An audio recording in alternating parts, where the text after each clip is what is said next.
mbote bandeko balandia babone na biso topesi bino mbote komi bomesano biso lisusu toye lisusu na ba actualité vraiment tozali wana pona tina ko sepelisa bino selon ndenge toyaka na ba information tango nyonso pe mikolo nyonso lelo tozali na invité na biso spécial tokolakisa bino ye ameka kolobela biso selon ba projet pe makambo oyo ayeli biso kati na plateau. Je vous présente notre pasteur, il est ici. Bonjour papa okoki ko se présenter na ba onan ba ebiote ba eba koyeba yo lisoso. Yeah, thank you so much to be with you guys. Okay. My name is Joshua Kibezi. I'm a leader and president of African Community Kalamazoo. Yes. And as you know, I'm a pastor for Emmanuel for Gospel Church all over the world. Okay, thank you, Daddy. So, tolingi toyeba vraiment parce que tozoyoka et panzani vraiment États-Unis mobimba bato ete state mususu bazali kolobela ngo pena me biso ba o toyebi yango te na ba o nanu bayebi yango te o meka ko expliquer biso African Community Kalamazoo ezali nini to meka ko comprendre ezali nini toyeba nini misale zo sale makuna eza nini vraiment. African Community Kalamazoo ezali organisation o ezali best awa na Kalamazoo, Michigan, USA. Ezali organisation like a no-profit organization. Babenga kango na bamboka na biso ONG. Ezali awa na Kalamazoo pona kosunga ba africain nyonso bayaka ba immigré nyonso bayaka awa na Michigan. Yango headquarter na yango oyo na office na biso. Ezana misala ebele to sala kame ezali organisation. Ezali organisation selon papa na biso auti koloba. Alors pona kozwa ndako mutu azana Afrique esengeli ayeba kosala nini to akoki kosala ndenge nini azwa opportunité wana azwa ndako ame azana Afrique awane na state ya Michigan Kalamazoo. That's our goal of today. Wanande vraiment tuneko solola na mokolo malelo. Oh, merci. African Community Kalamazoo organisation oyo bandaki na 2017. Eza na mikanda nyonso ya gouvernement Amerique. Toyeko bakisa ane oyo tobakisi real estate na kati ya African Community. Pote to sunga ba africain nyonso ba immigré nyonso na difficulté ya kozwa ndako. Eloko ya liboso il faut zala na mbongo na yo oyo lingi kosomba ndako. Eloko ya mibale contacter biso tokotia yo na contact na ba bank poto somba ndako all over Africa ozali mboka nyonso na Afrique siko ozali soki o contacter biso tokotia yo na contact na ba bank otozo kosala na yango bakopesa o crédit nyonso lingi soko lingi ndako ya $1 million, soko lingi ndako ya $2 million, lingi ndako ya 100,000, 50,000, 200,000 ozala kaka na 25% ya misolo ya ndako oyo lingi 25% oyo okotia na se po banke pesa mbongo yo lingi kosomba na ndako soko zwi ndako na Amerique means ozo opportunité nyonso ya bana na yo ko kotanga awa ya yo moko ko ya kotambola poza na ndako na yo awa okoza na faveur nyonso ya ko ya kotambola awa ko ya kotinda bana na yo ya kotanga awa po boza deja na ndako bisika oyo pe boko banda ufuta chaque fin du mois mbongo boko yokana na banque ya kofuta mais ezali munene zakaka ozala na 25% na yo ya mbongo lingi kozwa toloba $1 million soko lingi ndako ya $1 million 10% na yango ezali 100,000 5% na yango eza 50,000 25% eza $25,000 oyo koki kotia na se po bapeso ndako ya $1 million. Siko soki ozwi ndako wana boyokani na bank na kobanda ofuta $5,000 chaque fin du mois tindengo kosilisa $1 million ya ndako yo zwaki. Merci papa. Alors pona kofuta wana penza batu bako mitumisa mapenza mingi oko expliquer biso vraiment malamu pona kofuta mbongo wana banki ako obligé yo montant oyo ko banda ko pesa te ou bien yo moko ko yeba o ko banda kofuta bango te. Chaque nyongo ezana montana yango. Soko zwi ndako ya 1 million ezana montana yango. Boko yo kanande na bank ndako yebisa yo.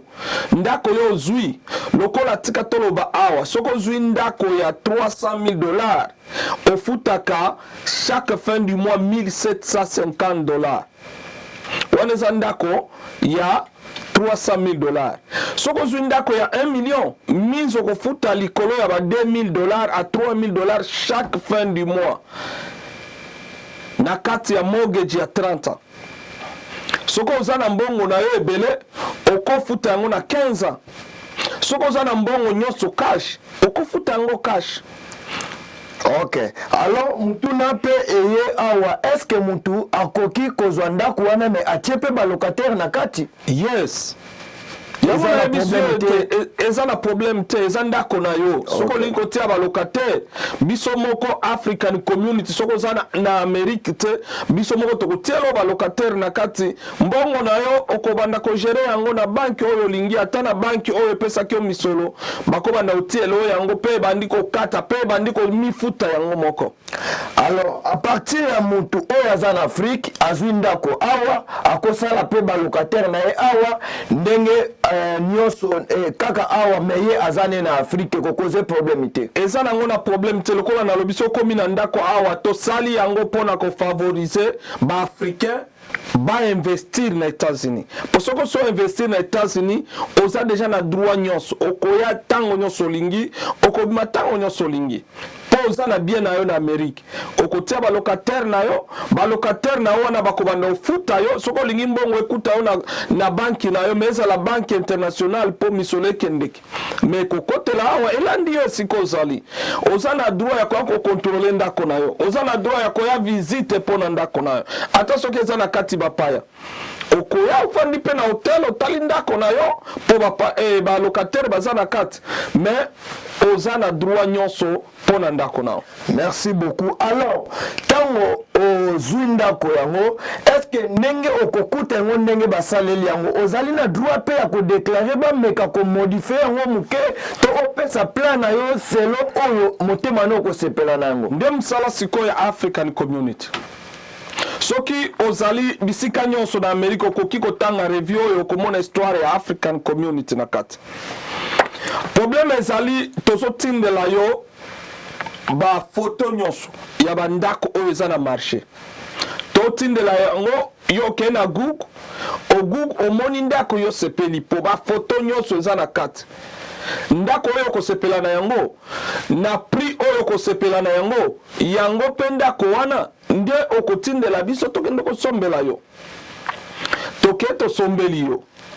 Après kosombela yo ikomi ya yo nyonso koki kosa soko lingi kobuka nyonso o modifier etali yo soko lingi ete na kosala boye ndako na ngai oyo na lingi na changer yango na modèle oyo etali yo ndengo lingi eza ndako na yo. Merci beaucoup. Alors, pour la kosunga bandeko o bazana niveau Afrique, pour baeba kososola pe koyeba premier de marche na bango nini esengeli basala pona kozwa ndako awa na mboka ya États-Unis. Wana eza motuya penza question ya motuya mingi. Eloko ya liboso eza contacter African Community Kalamazoo. Eza na ba prix oyo okofuta poto kende tosala biloko nyonso wana. Eza na biloko kofuta pona biso. Encore pona kosunga communauté na biso tozo futisa penza mingi te. Obandi dossier na yo na $2,000 esili tindenge to komisa ba document na nyonso ezala na maboko na yo. Et après cela yo moko siko soko kolinga biso nde to bana kofutisa ndako wana soko tia ba locataire to kosunga yo. Soko kolinga ete bana na yo baya biso moko nde to kosala agage ya bana na yo baya batanga to komisa bango na classe makambu nyonso bakotanga awo. na ndako na yo bakofanda na ndako na yo, me ndako nyonso na Amerike efutaka taxe. Okobanda ofuta taxe chaque fin du mois, okobanda ofuta moto chaque fin du mois. Yango eza malamu soko tie balocataire po mbongo wana balocataire bazofuta nde mbongo pe okofuta banque, nde mbongo pe okofuta courant na makambo mosusu. Me so oza na bamoyen na yo olingi bana na yo nde baya bakoya babandi kotanga, me ofutaka ndako wana taxe na yango, ofutelaka yango moto, mai, garbage, everything. Merci beaucoup vraiment papa pona ko expliquer biso lisusu. Alors bandeko na biso nyonso bazui etando ya kolanda biso na chaîne na biso Inter HD Pro TV, occasion malamu peli bakwa malamu epesami na yo na ngai to ndeko azana famille ko toko pesa numéro na biso papa na biso ko pesa biso numéro pona tina ko sunga bandeko bazana Afrique ba ko inverti ko zwanda ko a partir ya mboka États-Unis ezali occasion ya malamu pona avenir na biso. Nazali na mutuna mususu awa ezali ko tungisanga parce que na lingi na yeba pe batu bazali kolanda biso ba meka vraiment un peu kososola to monaka batu bayaka kotanga awa nini esengeli kosala pe nini esengeli kosala pona batu bazana mboka o États-Unis ya Michigan ya Kalamazoo bayeba na kotanga awa basala ka ndenge nini po bayeba ko rejoindre bino. Yeah, that is a good question for us because we are here to serve African immigrants. And that's a reason African community begin that school of English and computer. Soki ozana Amerique, olingi kotanga anglais na computer, eza ofele. Soki oye awa tokopeso application, esili o remplir yango ufele okotanga tosungaka pe ba oyo baya kotanga tosungaka bango na mbongo muke pona bafutaka internet po tosalaka yango online tango mosusu. Me awa eza ofele penza mutu nyonso aza na Michigan oyo alingi kotanga anglais akoki koya na tango nyonso tokokoma ye. Ok bandeko, opportunité vraiment malamu pe libakwa malamu olingi kotanga ko yekola anglais. Alors papa tomeka koyeba ngai nazana posa kotanga mais nazana ordinateur te nini nakoki kosala, est-ce que natanga na téléphone ou bien comment? To pesa ka pe ba ordinateur, to pesa ba ordinateur na 6 mois otikali na yango ezo sunga yo so classes esili ozongisi yango epa na biso me to pesa ka ordinateur for free. Ok, pona inscription bozali kosenga lokola nini? Eloko moko te oyeka na kombo na yo kaka na esiko zo fanda adresse na yo esili. Alors pona motuna na biso vraiment merci papa ayanoli biso bino bandeko nyonso bozana ville ya Michigan Kalamazoo ozana difficulté ya koloba anglais osali 2 ans 3 ans 5 ans ozana ba difficulté opportunité ya ngolo tokopesa numéro ndenge to uchi koloba papa na biso kopesa biso numéro na suka to eza affiché na chaîne na biso okoyeba komona yango ko contacter papa na biso pona tina koya koyekola anglais ekozala malamu pona futur na yo mboka tozali ezali kosenga esengeli koloba pe anglais mais pourquoi pas. Alors pona African communauté bozali na pona futur na bino nini bozali kobongisa pe projet o bozala pona futur ya merci mingi na motuna oyo tuningai African community toza vraiment chargé na lelo tokomi kokanisa misala minene soon biso moko tozala bandako na biso pona kologer ba africain nyonso pona kozwa rent tokozala deja awa tozokanisa kobanda sikoyo officiellement kopesa batu misala lokola dekeya tosto bandi yango transportation tozoluka moyen penza ke transportation ezala vraiment officiel to banda kotika mituka na biso na balabala pe to pesa ba immigré africain misala soko koki kotala awa tozosunga bato na green card soko za na green card te pana biso oye tokosunga ona yango citizenship divorce oyo toyebi biso nyonso as a pastor kosunga bato na makambo nyonso o etali immigration soko za ozolinga document nyonso etali immigration tokoki kosunga yo na yango tosalaka ba summit pona kokende ko honorer ba président africain oyo bazosala misala malamu lokola boye tozalaki na invitation na année 2020 ya kokende Nigeria mais mpo na covid tokendeki te. Bao nyonso osala misala malamu, ba autorité nyonso ba mboka ba Afrique tokendeke biso moko na charge na biso tokende ko honorer bango na misala bazo sala ya malamu. Soki bosali saka, soki mboka na bino eza na évolution, tokoya na mboka na bino po to honorer ba leader nyonso, pasteur, politicien, mutu nyonso oyo azosala ka misala ya développement ya mboka tozali awa soko bengi biso tokoya biso moko ko honorer yo na reward na biso topesaka baoyo bazosala misala malamu na Afrique. Eloko ya kobosa na te ezali ete biso moko as African from Africa o tozali ba Americain, tozali ba français, tozali il faut to sunga mboka na biso. That is more important for us to do something. Lelo bato bazali koloba gouvernement na biso zozi ko sala malamu te, gouvernement na biso zaboe, mais kanisa yo moko, qu'est-ce que tu as déjà fait de toi-même? Poko condamné mutu mususu me yo moko nano eloko nini osaleli mboka na yo, eloko nini oso sala na classe oyo okendaka kotanga na primaire oyebi yango malamu ndenge baby $200 ça peut acheter baba ata 5-6. eloko nini biso as diaspora tozali kosala pona bamboka na biso yango misala nyonso oyo eza na futur tota neni tokoki kosunga bamboka na biso na développement na real estate. Merci beaucoup pour ko répondre biso. Alors okoki koloba na biso nga déjà nazala na mboka ya Michigan Kalamazoo mais nazali na musala te nini nakoki kosala pona yeba kozwa musala ya malamu en tant que bino en tant que bato bozali kosunga biso ba patriote ya Afrika. Misala eza ebele na Michigan na Kalamazoo bisika nyonso mais esengeli yo moko ya koloba soki oza na mosala te ofanda na ndako te soki ozosala te po misala eza nango ebele oye awa biso moko tokolukela mosala eza ofele ozofuta eloko moko te tokolukela mosala toza capable kolukela yo loya toza capable kolukela hôpital soki oza mpe na bacharge ebele kosunga na baapplication po ete okoka koresir. Our goal is every immigrant from Africa to success as other people are coming in America, and that's our goal.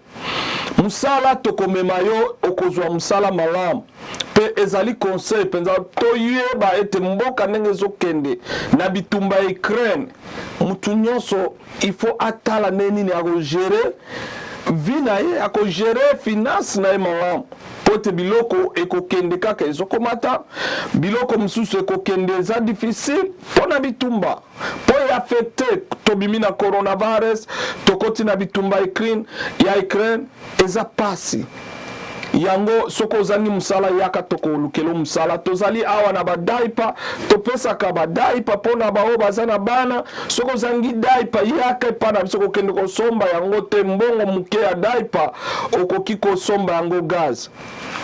Merci beaucoup pour la koyanola biso et nazali na ndeko moko ayebaki ko bungisa green card na ye alors faut ko pesa biso pe information ya malamu pona mikanda wana mbongo boni tokoki kofuta pona tina ko récupérer oyo azalaki déjà na green card mais aplikaki to ebungaki nini akoki kosala po yeba kozongela ye. Yeah, as myself I'm not a lawyer.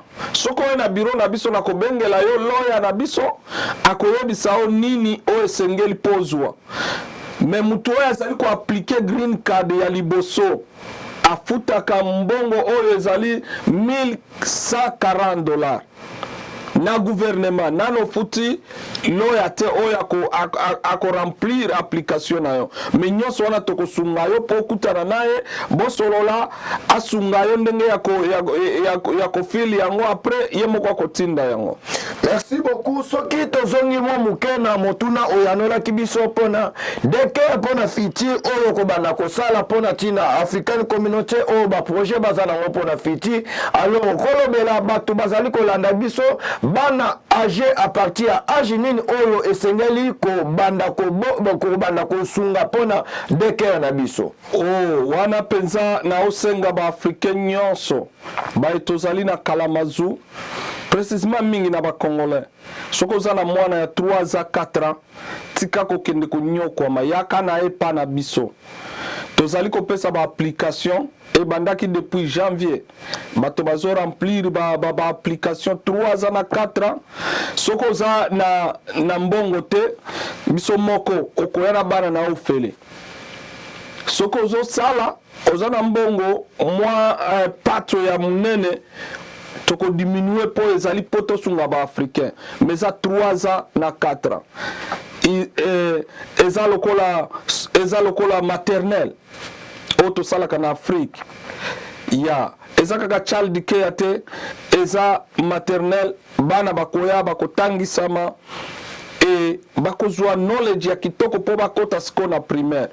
Merci beaucoup bandeko ba oyo balandaka biso tango nyonso pe mikolo nyonso bosabone na chaîne na biso Inter HD Pro TV kuna okoyeba na kokuta basango kitoko ya malamu oyo bokoki kotala elongo na famille na bana na libota mobimba oyo eko sala bino mpe malamu pona tina basango ya ba information ba théâtre info sport nyonso bokokuta ngo na kati parce que yango ezali chaîne pona biso ba congolais pourquoi pas monde entier boyeba na ko s'abonner ozana moninga na yo lobela s'abonner pona tina ko rater te semaine prochaine pe mikolo ko ya ba émission na biso otoko bana ko yeba koleksa lisusu papa na biso to komi ko citer ko koma na fin ko pesa biso numéro na yo pe nini moto akogi ko sala o za na Afrique pona tina ko zwa ndako awa numéro na pona tina bayeba na ko contacter yo ya soko linko contacter biso okokende na website na biso www.africancommunitykalamazoo.org www.africancommunitykalamazoo.org otie nyonso ka otie ba séparation te African Community Kalamazoo.org okomona biso wana ozaba contacte na biso nyonso soki olingi kobenga ngai numéro na ngai ya telefone ezali 612-227-1746 612-DD7-1746 vraiment obengi biso toko répondre yo na ba question nyonso za na yango soko olingi bana na ba kotanga kote obenga biso toko répondre yo oza na biloko akosala tosalaka ba summit lokola septembre tokozala na ba summit yo tokosala awa summit ezali koya ko promote biloko na bino toza na first lady ya Burundi toza na first lady ya Malawi baoyo bakoya kotoyo pona summit wana ona azali koloba etikali kaka moko nazoko pointer autorité moko congolais. I don't know many people in Congo, but tolingi autorité moko bakozala misatu bao bakoya ko promote biloko na bango bakoya koloba nini bato ya Amérique bako kende ko investir pa na bango. Merci mingi Nzambe pamola bino. Merci vraiment tokomi na suka pe émission na biso pona ko katana na bino en ligne ndenge to lekisi émission na biso Inter HD Pro TV. Papa question ya suka bolimisi mageto tokomi na biso na suka ezaka ndeko moko Hervé azali komitu na ye aza awa na États-Unis est-ce que opportunité oyo epesami kaka na bato baza na Afrique to mutu pe aza na États-Unis ako profiter na faveur wana kozwa ndako awa mutu nyonso oyo aza awa kutu ezali facile po yo aza awa ezali facile mingi soko ye totie yo na contact na oyo akolukelo ndako dans un mois oza na ndako na.